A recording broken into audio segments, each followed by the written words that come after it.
The neighborhood called us the perfect couple, but my wife's calculated deceptions turned our divorce into a public battle for my sanity and my kids." Elias sat in the soft glow of the kitchen island light. The blueprints for a new civic center spread before him like a map of a world that made sense, while the actual world he inhabited felt increasingly porous and strange. For 12 years, his marriage to Elena had been the architectural foundation of his life, a structure built on the shared labor of raising the children and the quiet pride of being the couple their suburban neighbors whispered about with a mix of envy and admiration. Elena was the neighborhood's pulse, a woman whose grace seemed effortless as she balanced her freelance interior design work with an exhausting schedule of school fundraisers and local committee meetings. She moved through their high-ceilinged home with a practiced efficiency that Elias had always mistaken for contentment.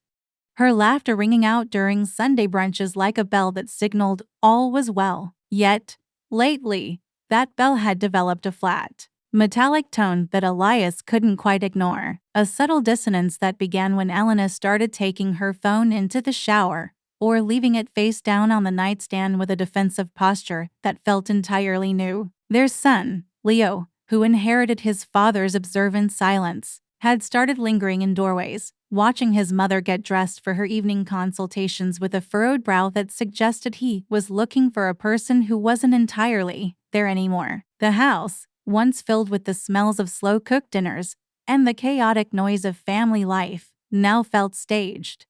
Like a model home where the furniture was expensive but the air was thin and recycled, Elias tried to bridge the growing distance with small gestures, reaching for her hand across the dinner table or suggesting a weekend getaway. But Elena would pivot with the skill of a seasoned politician, citing the demands of the upcoming autumn gala or a client who was falling apart. The intimacy that used to be their shorthand, the shared glances that replaced long explanations, had been replaced by a polite, exhausting formality that left Elias feeling like a guest in his own life. He noticed the way she started buying new silk lingerie that never saw the light of their bedroom, tucked away in the back of her drawer like a secret currency. He noticed the mileage on her SUV didn't match the distance to the local community center where she claimed to be spending her Tuesday nights. Even their youngest, Maya, had begun to notice this shift, asking why Mommy's phone buzzed so much during bedtime stories and why she always seemed to be in a hurry to leave the room. The tension was a living thing,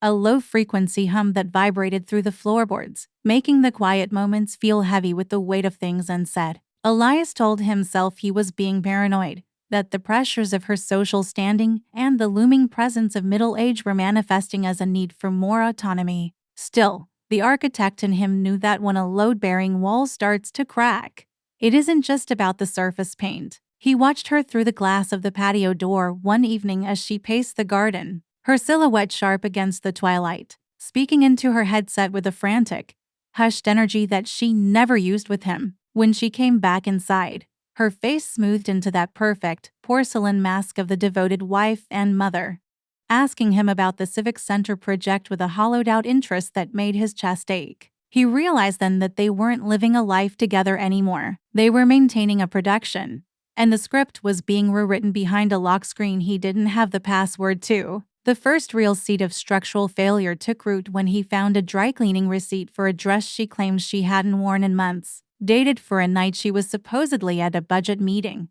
The scent of a heavy, masculine cologne clinging to the silk in a way that felt like a physical blow to his solar plexus. He didn't confront her then, choosing instead to fold the slip of paper back into his pocket, his mind already beginning to map out the dimensions of the lie that was slowly replacing the truth of our home. Every smile she gave him now felt like a debt she was struggling to pay, and every "I love you" felt like a placeholder for a much darker confession that was waiting just beneath the surface of their perfect, curated existence. The suspicion didn't arrive as a sudden flood, but as a slow, rhythmic trip that eroded Elias's confidence in the very ground he walked on, turning every domestic routine into a calculated interrogation of reality. He began to pay attention to the intervals of her absence, noting how Elena's Tuesday night committee meetings now bled into the early hours of Wednesday morning, her excuses evolving from traffic delays to a sudden need to console a grieving friend whose name changed depending on the day.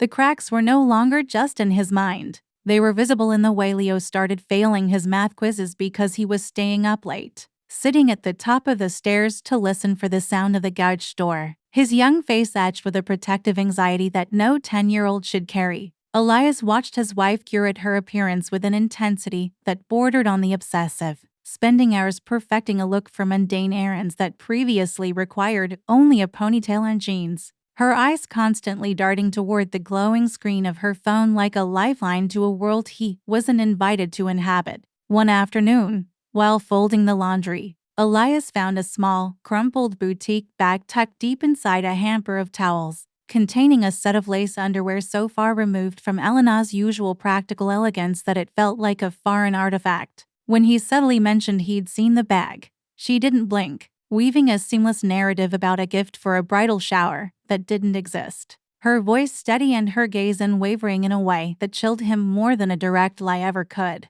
The children became the collateral damage of her distraction. Maya would tug at Elena's sleeve, showing her a drawing of a lopsided house, only for Elena to pat her head without looking up from a rapid-fire text conversation, her thumb moving with a frantic, rhythmic tapping that sounded like a countdown. The subtle shifts in her behavior were accompanied by a new, sharp irritability, a tendency to pick fights over the way Elias loaded the dishwasher or the tone of his voice, creating a cloud of artificial conflict that served as a convenient barrier to intimacy. He found himself becoming a detective in his own hallways, checking the GPS history on the family car, only to find the logs had been meticulously cleared. An act of premeditation that suggested she wasn't just drifting away but was actively covering her tracks. The most jarring moment came when Leo, during a quiet dinner of takeout pizza, casually mentioned that he'd seen Mommy's car parked behind the old downtown theater during his soccer practice, miles away from where she claimed to be. Elena's reaction was a masterpiece of gaslighting. She laughed it off as a case of mistaken identity while simultaneously shooting Elias a look of such cold defiance that the air in the room seemed to drop 10 degrees.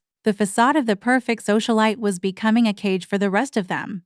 As Elias realized her commitment to their public image was the only thing keeping her anchored to the house at all, he started noticing charges on their joint credit card for upscale bars and hotels in the city, masked under vague corporate descriptors that he had to spend hours researching to decode. Each discovery felt like a fresh betrayal, not just to their vows but of the shared history they had spent over a decade building. As he realized she was using their shared resources to fund her exit strategy from their life, the emotional context of their home had shifted from a sanctuary to a theater of war where the enemy was invisible and wore the face of the woman he still wanted to believe in. He saw her one night through the cracked bathroom door, staring at her reflection with a look of predatory excitement that she never wore for him, her fingers tracing the line of her throat as she whispered into a burner phone she thought was hidden behind the vanity. The realization that she was leading a double life with such practiced ease made Elias feel a profound sense of vertigo, as if the walls of the house he had built were literally leaning inward, suffocating the last remnants of his trust while his children watched the ceiling for signs of the inevitable collapse. The discovery arrived not with a dramatic confrontation, but with the cold, sterile glow of a tablet Elena had forgotten to lock before she slipped out for an emergency decorating consultation on a rainy Thursday night. Elias sat in the darkened living room, the device heavy in his hands, watching a synchronized stream of messages populate the screen in real time, explicit, frantic, and filled with a casual cruelty toward their marriage that made his breath hitch in his throat. The messages spoke of a life he didn't recognize, detailing secret meetups at a boutique hotel downtown and mocking his predictable nature. All sent to a man whose name was saved simply as a single period. He scrolled through a gallery of photos that turned his stomach. Images of his wife in their own guest bedroom, wearing the lingerie he had found, her expression one of a woman who had already mourned her family and moved on to a more thrilling ghost. The betrayal was so total, so meticulously documented, that Elias felt a strange, numb clarity replace the frantic anxiety of the previous weeks. He waited in the dark, the silence of the house punctuated only by the rhythmic ticking of the hallway clock and the soft, erratic breathing of the children sleeping upstairs. When the headlights finally swept across the living room wall and the front door clicked open, Elena entered with her usual rehearsed sigh of exhaustion, tossing her keys on the console and beginning her practiced monologue about a difficult client. Elias didn't turn on the light. He simply turned the tablet screen toward her, the blue light illuminating her face and revealing the sudden, ugly transformation of her features from polished composure to a jagged, panic mask. For a heartbeat, she tried to maintain the lie, her voice pitching high as she claimed the device was hacked or that the messages were part of an elaborate joke with a friend. But the sheer volume of evidence rendered her words hollow. As the realization took hold that the game was over, the air in the room became thick with an almost physical pressure, her excuses melting into a sharp, defensive anger that sought to blame his suffocating presence for her choices. The confrontation escalated into a hushed, brutal exchange of truths, with Elena finally admitting that she had been involved with this man, a wealthy developer from her social circle, for over a year, treating their home as little more than a staging ground for her real life. The high emotional stakes peaked when Leo appeared at the top of the stairs, a small, trembling figure in his pajamas, asking in a whisper if they were getting a divorce because mommy didn't love them anymore. The sight of her son didn't soften Elena. Instead,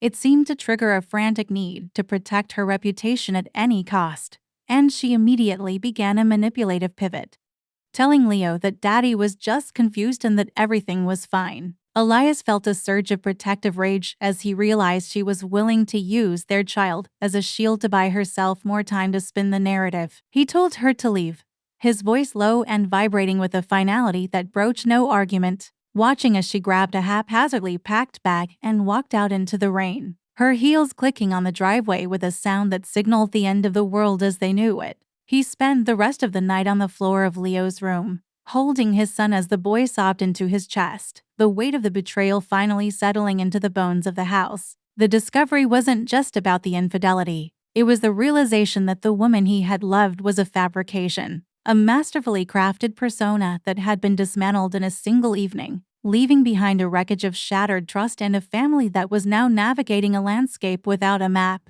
The aftermath of the discovery was a clinical, cold-blooded deconstruction of their shared existence as Elena transitioned from a panicked wife into a strategic adversary, fueled by the terrifying realization that her social standing was at risk. Within 48 hours, the news of their separation leaked through the PTA and the country club circles like a slow-acting poison, curated by Elena, who began a preemptive strike of subtle misinformation, telling anyone who would listen that Elias had suffered a mental breakdown and become emotionally abusive. Elias found himself navigating a surreal landscape where former friends looked at him with a mix of pity and suspicion, while the legal machinery of a high-stakes divorce began to grind their assets into dust. The manipulation reached a fever pitch when Elena's lawyer served Elias with a motion for exclusive use of the family home, citing the children's need for stability while simultaneously painting Elias as an unstable provider whose demanding career made him an absentee father. The financial disputes became a battleground of receipts and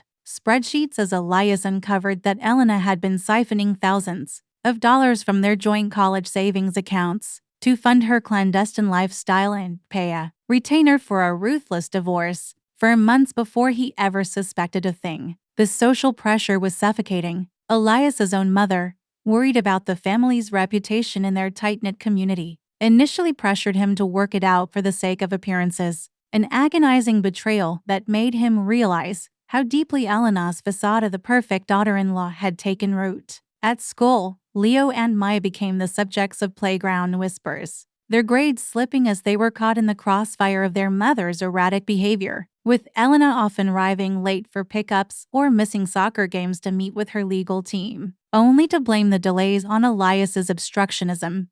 The most chilling moment of manipulation occurred when Elias discovered Elena had coached Maya to tell a social worker that Daddy yelled all the tea. Me, a desperate attempt to gain leverage in the custody battle that revealed the true depths of Elena's willingness to sacrifice her children's psyche for a favorable settlement. The house, once a symbol of their unity, became a divided fortress where they avoided eye contact in the hallways, the air thick with the smell of legal documents and the heavy and washed scent of a home in mourning. Elias watched as Elena systematically dismantled their history, selling off furniture and heirlooms behind his back to liquidize assets, Her eyes narrowed with a predatory focus that made him wonder if he had ever truly known the woman he slept beside for a decade. The local gossip columns began to hint at the scandalous rift in their perfect neighborhood, and the pressure to settle quietly for the sake of the kids became a weapon Elena used to demand an exorbitant alimony that would support the lifestyle she planned to share with her lover. Every mediation session was a theater of the absurd, with Elena playing the role of the victimized homemaker while Elias sat across from her, clutching the folder of hotel receipts and phone logs that she continued to dismiss as creative fiction. The realization that her loyalty was not to her family, but to her own reflection was a bitter pill that Elias had to swallow daily, as the legal battle moved from the private offices of lawyers to the public record of the county court, stripping away the last vestiges of their privacy and leaving them exposed to a world that was more interested in the spectacle of their collapse than the truth of their tragedy.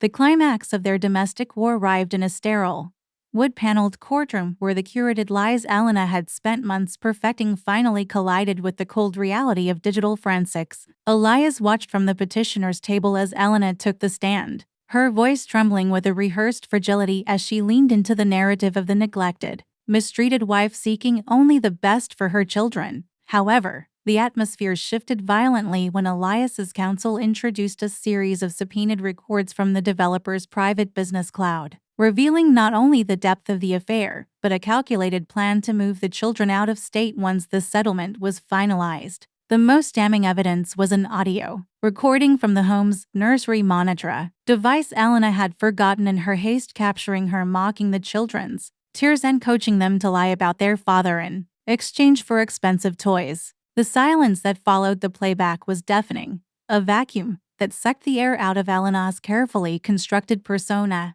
until she looked small and hollow under the harsh fluorescent lights. The judge's ruling was swift and unyielding, granting Elias primary physical custody and a significant portion of the remaining assets, citing Elena's systematic attempt to alienate the children as a primary factor. The fallout was a social execution. The community that once championed her as a pillar of grace turned its back overnight, the doors of the country club and the charity board slamming shut as the truth of her manipulations became public. Record: Elena was forced into a modest apartment on the outskirts of the city, her high society connections evaporating like mist, leaving her to face the reflections she had spent so much money and effort trying to perfect. For Elias, the closure didn't come with the final signature on the divorce decree, but on a quiet Saturday morning months later when he watched Leo and Maya playing in the backyard without the shadow of anxiety haunting their movements. He realized that the perfect structure he had mourned was actually a prison of appearances, and the collapse of his marriage had been the necessary demolition required to build something authentic. The legal battles faded into a series of scheduled visitations, where Elena arrived with a subdued, bitter resignation that no longer had the power to wound him. He learned to navigate the grocery store without checking for whispers, finding a new rhythm in the simplicity of honest fatherhood and the slow, steady process of rebuilding his children's sense of safety. The moral core of their tragedy remained etched in the way he taught his son that a home is not defined by its architecture or its reputation,